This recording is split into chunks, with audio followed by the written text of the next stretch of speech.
In this session, I'm going to talk about data voids. So this is a term that Michael Golubowski and Dana Boyd came up with a couple of years ago to basically talk about how, particularly around disinformation, sometimes if there is no quality information online, particularly around search, then when people search for rumors, all they see is the bad stuff. All they see is the conspiracy stuff.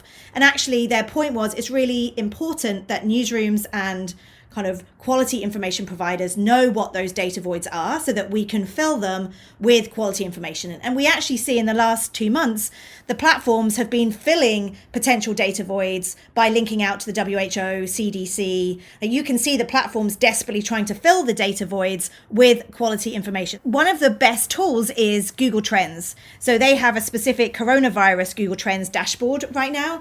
And it's a useful way of trying to understand what the rumors are that people are searching around and what questions they have, so that we, and when I say we, I mean newsrooms and quality information providers, can fill those data voids. So I just took some screen grabs from the dashboard on Friday just for California, and these are some of the trending questions specifically around this kind of stay-at-home order. And you can see what people are searching for. What does stay-at-home actually mean?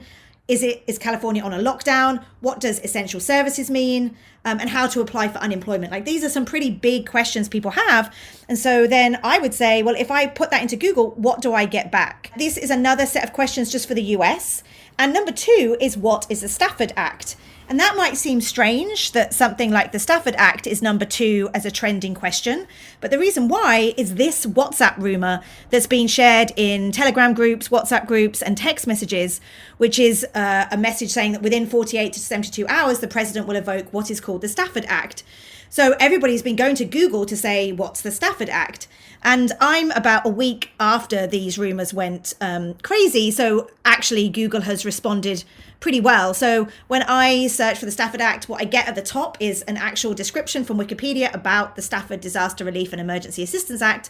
But more importantly, we now have 4 days ago and 3 days ago, some fact checks that have come up on the first page of Google. But the reason I'm showing you this is to make you think through.